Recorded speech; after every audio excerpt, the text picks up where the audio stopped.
आप सुन रहे हैं ऑडियो पिटारा।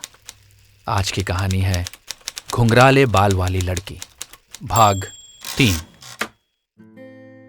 अब मुझे घर से बाहर ना गए हुए पूरे 3 दिन हो चुके थे और अंदर से मैंने पास होने की होप भी खो दी थी और मुझे लगा मैं अब उसे कभी नहीं देख पाऊंगा। मुझे बार बार उसके घुंघराले बाल याद आते थे। तभी मेरे मुंह से निकला, शिट यार, मैंने वो सिगरेट के टुकड़े फ्लश क्यों किए। बबलू और सोनू इधर की तरफ नहीं आ सकते थे क्योंकि मेरी मम्मी की डांट उन दोनों से भी नहीं झेली जाती थी।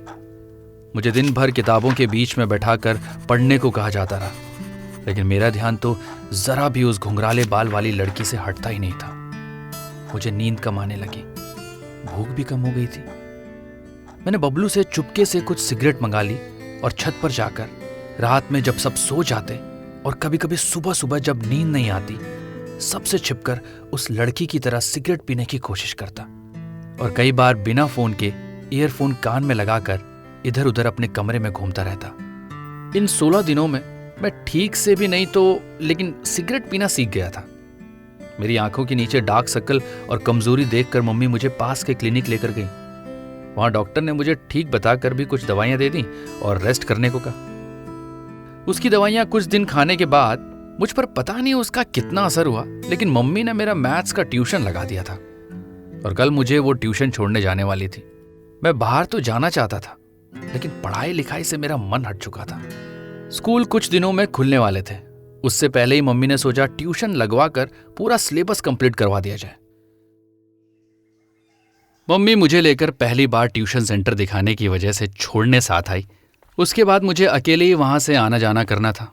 मेरा शरीर अंदर से कुछ भी करना नहीं चाहता था, फिर भी मुझे मम्मी के साथ जाना पड़ा। हमें ट्यूशन 4 बजे पहुंचना था, इसलिए 20 मिनट पहले ही निकल चुके थे। मैं मम्मी से 2 कदम पीछे ही चल रहा था। एक तो मन और दूसरा मेरा शरीर, दोनों ही मेरा साथ नहीं देना चाहते थे। कॉलोनी से बाहर निकलते ही मुझे बबलू और सोनू साइकिल दौड़ाते दिखाई दिए। मुझे देखकर उन दोनों ने सर्राटे से ब्रेक मारा और मुझे ऐसे देखने लगे जैसे मैं कोई गली का आवारा आजाद कुत्ता था जिसे अब मोटी चेन से बांधकर ले जाया जा रहा था। नीचे मुंह करके मम्मी को फॉलो करते हुए मैं आगे बढ़ता रहा।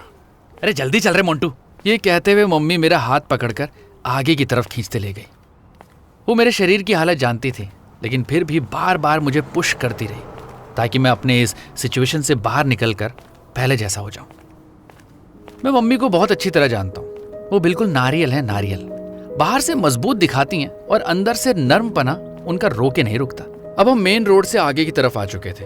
जिस रास्ते पर आगे जाकर वही बंद मस्के की दुकान थी जहां वो आती थी, घुंघराले बाल वाली लड़की। मेरा खून तेजी से दौड़ने लगा। कुछ दूर से ही मुझे वो दुकान दिखाई दी। कितने दिनों बाद मैं यहां आ रहा था। ये उसके यहां होने का टाइम नहीं था, लेकिन मेरी आंखें इधर उधर घूमने लगी। कहीं भूले से ही वो यहां आई हो। लेकिन पूरे 4 भी नहीं बजे और वो करीबन 5:30 तक आती थी। अब उस दुकान को क्रॉस करते हुए हम आगे की तरफ आ गए थे। थोड़ी दूर ही मेरा ट्यूशन सेंटर था जहां मुझे आज से रोज पढ़ने आना था। ट्यूशन खत्म होते ही सीधे घर आना, समझा? ये कहकर मम्मी मुझे छोड़कर चली गई।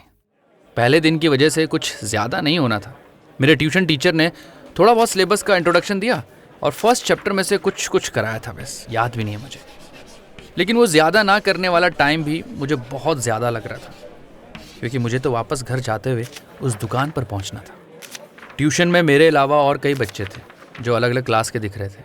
उन्होंने वहाँ घड़ी नहीं लगा रखी थी, बल्कि दीवार पर लिखा था कि घड़ी को देखने से अच्छा है अपने लक्ष्य यानी टारगेट पर ध्यान दो। इससे अच्छा तो ये होता कि घड़ी ही टांग देते, बंदा ये पढ़ते हुए ज़्यादा डिस्ट्रैक्ट होगा। लेकिन अब वो आवाज़ आ चुकी थी जिसको सुनने के लिए मेरे कान बार बार खड़े हो जाया करते थे। चलो बाकी का कल। ट्यूशन टीचर ने ये बोलकर मेरा खून और बढ़ा दिया। मैं तुरंत वहां से निकला और सीधा उस दुकान पर जा पहुंचा। आगे पीछे देखा तो वहां वो नहीं थी। मैंने दुकान की घड़ी में टाइम देखा तो 5:20 ही हुए थे और उसके आने का टाइम लगभग 5:30 था। मैं वहीं बैठ गया। दुकानदार बार बार मुझे ही देख रहा था, शायद इसलिए कि मैं उसकी दुकान पर कई दिनों बाद आया था और हालत दिखने में खराब ही लग रही थी। लेकिन आज मैं खुद को बहुत स्वस्थ महसूस करने लगा। मेरा बंद मस्का खाने का बहुत मन था, लेकिन जेब में बिल्कुल पैसे नहीं थे। इसी बीच मैंने इधर उधर टहलने की कोशिश की जहां वो टहलती थी और वापस आकर अपनी जगह पर बैठ गया। 5:30 बज चुके थे धीरे धीरे लोग वहां आने लगे। ऑफिस से छूटते लोग उस दुकान पर आकर कुछ कुछ खरीदने लगे। कुछ ने सिगरेट खरीदी और पीने लगे, पर अभी तक वो नहीं आई थी। मैं उन लोगों में उसे बार बार खोजने लगा, कभी रास्ते के इस तरफ तो कभी दूसरी तरफ, कभी दुकानदार को सिगरेट निकालते हुए। कुछ देर ऐसे ही निकल गया और शरीर वापस बिगड़ने वाली दशा की तरफ जाने लगा। कभी मन होता दुकान वाले से पूछ लूं उसके बारे में, लेकिन फिर सोचता क्या पूछूंगा और वो क्या सोचेगा। मुझे ऐसा लगने लगा कि शायद अब उसने आना बंद कर दिया होगा। तभी किसी ने मेरे मुंह पर सिगरेट का धुआं छोड़ा और मैं उसे मन में गाली देते हुए घूमता यूं कि मेरे सामने वही खड़ी थी। अरे वही घुंघराले बालों वाली लड़की।